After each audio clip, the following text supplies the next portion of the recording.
Women are holy and honorable.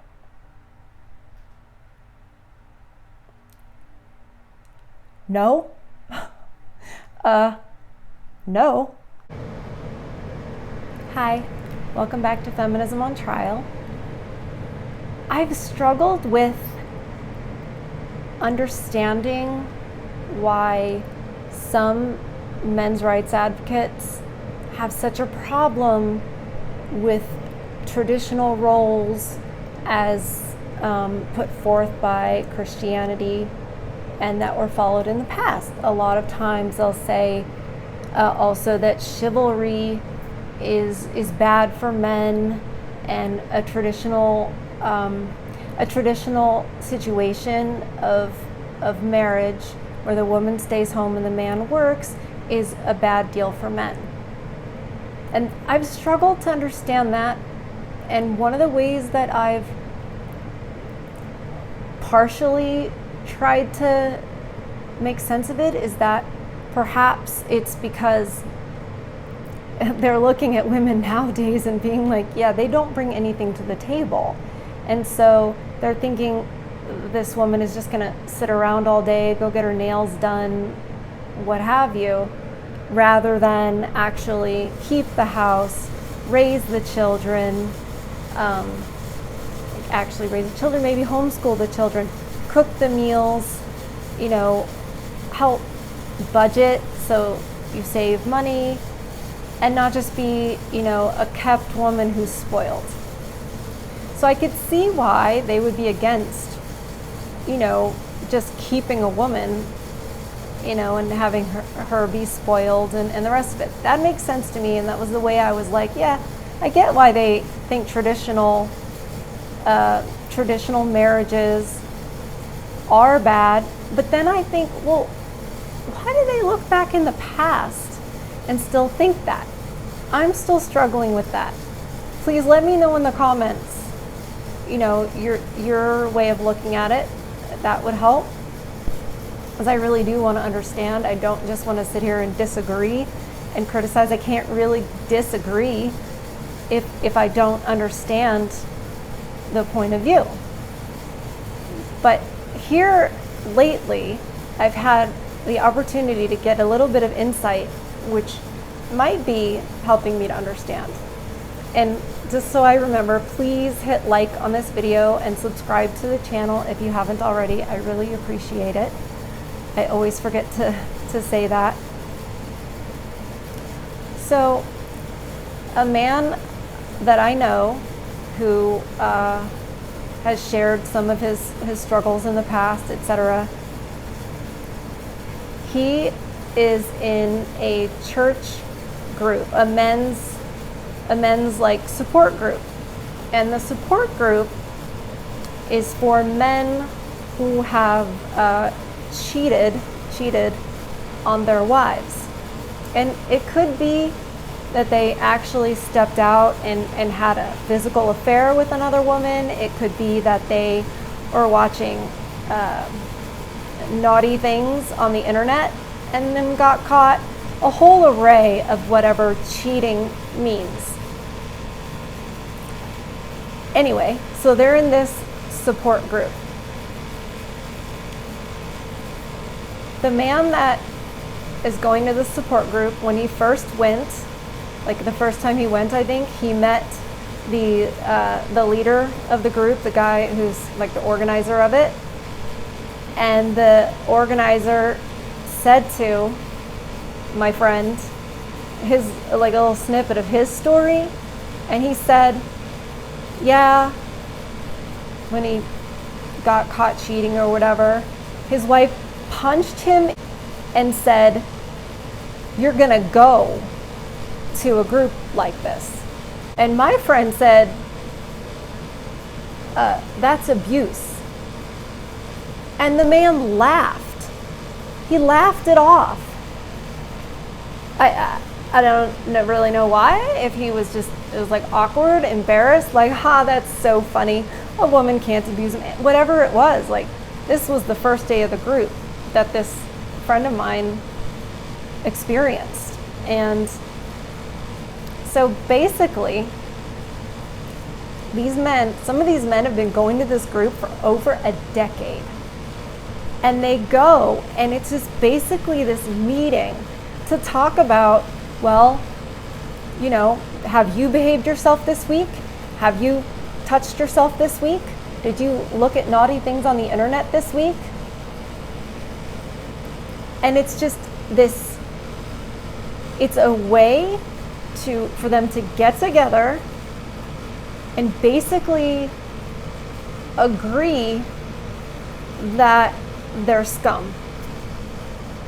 I mean, they're supposed to be there, it's like they're sentenced to this group to go and fixate on their past sin and basically let that define them. Now, here's the best part. There's another group in the church for the ladies. The women's group, the other half of this group. So you've got one group, it's the men, and they're in there talking about how awful they are, how terrible they are, how they've hurt their wives, and they're just all this, just punishing themselves basically. Just in there, I just keep referring to it like they're flogging themselves. It's just got to live in their guilt forever. And the women's group has a tagline type of a deal. Ready? Are you ready? Do you have your barf bags ready? For the women who are hurt by our transgressions. So we've got a group where the men go and agree that they're all pieces of crap and they're awful and it's basically who they are, and right? And then we've got a women's group, which is like the counterpart to this. And they're talking about how they're hurt by the men's transgression. So they're in there being victims. They're in there like, oh, this hurt me. I wish I could infiltrate it. I really do. But I don't live in the state that this is going on. I'm like, I've got some things I would want to say to these ladies. I just really want to say, like, okay, well, what was the relationship like before he cheated? Do you ever turn him down for sex? Or are you available to him? So we've got innocent victims and we've got the evil men in their group that talk about how bad they are all the time. Okay, I give. You guys are right who say, when you say traditional is not pro-man,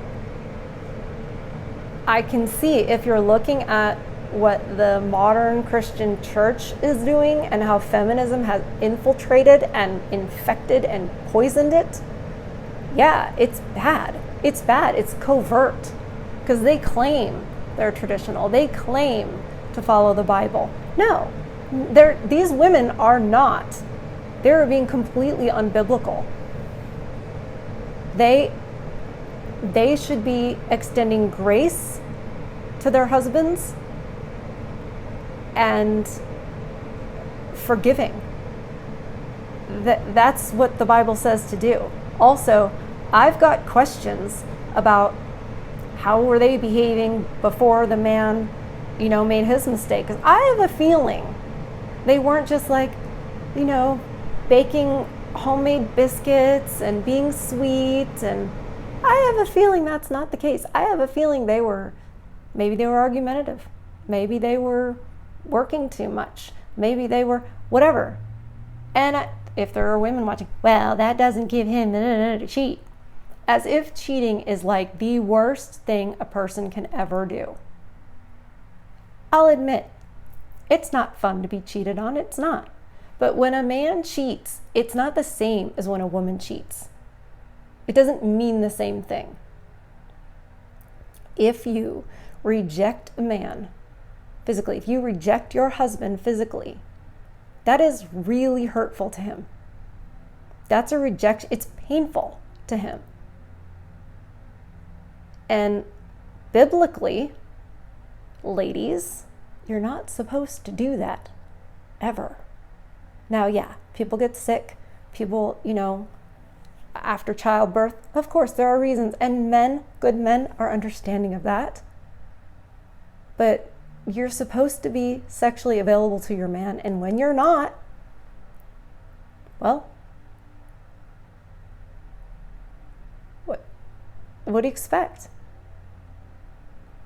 Hey, it's what the Bible says. If you don't like it, don't claim to follow the Bible, and don't bring this mess into church and make the man bad, woman good. This group disgusts me to no end.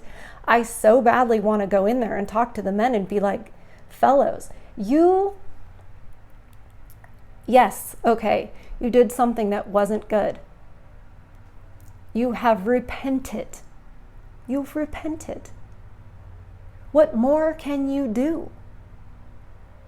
And I want the men to ask themselves, why do your wives want you to continuously beat yourselves up over this? I wouldn't want my man to do that. I absolutely would not want that. But I suppose as long as these men who are so bad and have, committed the unforgivable sin, as long as they stay in that group and keep remembering what a piece of crap they are, then she's just forever innocent. That just gives her the free pass forever. She doesn't have to do anything, nothing's expected. Because poor her, it's just, it blows my mind that this is what's going on in churches. And it's no wonder.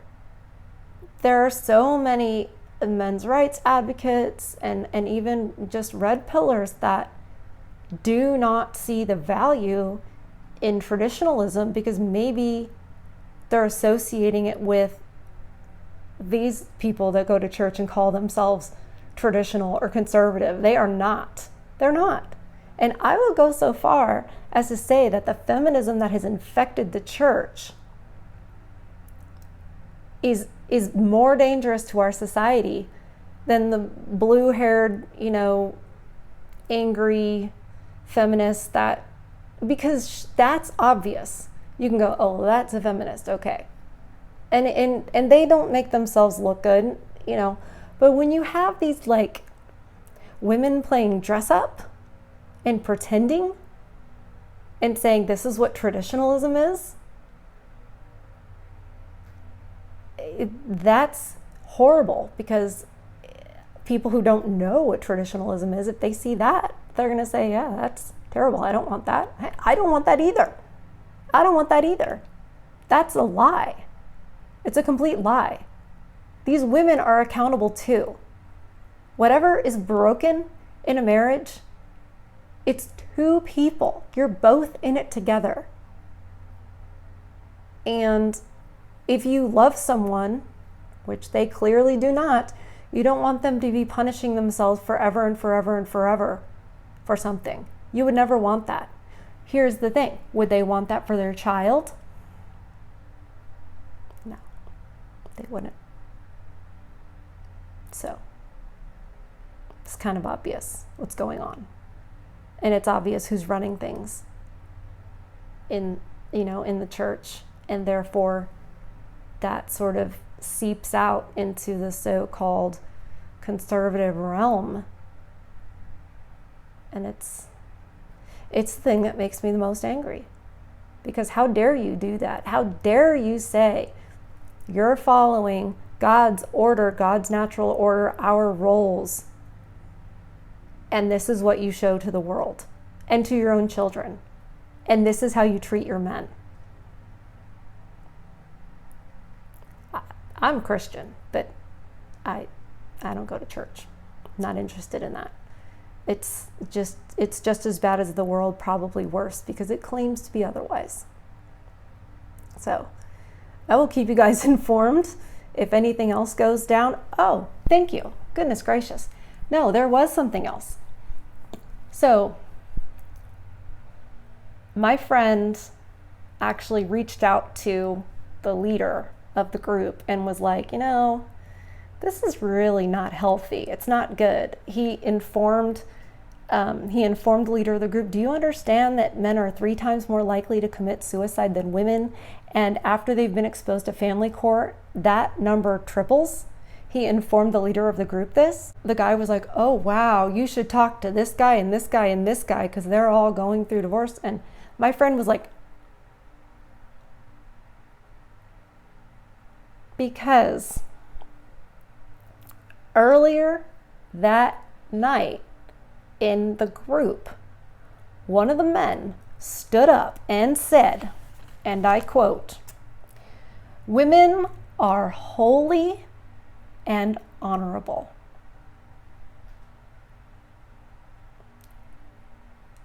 No. No. First of all, Jesus is holy. We humans are not. So that's seriously unbiblical right there to say. And honorable? I don't see that. I don't see where women are honorable at all. If honorable people don't leave their marriage because they're not happy. Honorable people don't want their husbands to continuously humiliate themselves every week by digging up old mistakes and sin and living like that. That's not what honorable people do. So, but the fact that he could go and say that to the group, that women are holy and honorable, and that there are at least 3 guys in that group that are currently battling it out in family court. And I'm just like, I can't believe they do this group. It's like, you might as well put the gun in their hands. What the heck are you doing? You know what you're doing? You're enabling these women. That's what it is. It's just enabling. And that's why I think, don't want to speak for you guys, but I think that's why the MRA guys get so mad at the so-called traditional guys, because how is this not simping? How is this not enabling this toxic feminist behavior? That's all I see. That's all I see. Anyway, I think I remembered everything. I'm just checking my notes just in case. Yeah. Thanks for listening, you guys. It went a little longer than I expected, but man, this is just unacceptable. It's unacceptable. This isn't what the Bible says. It's not what God said.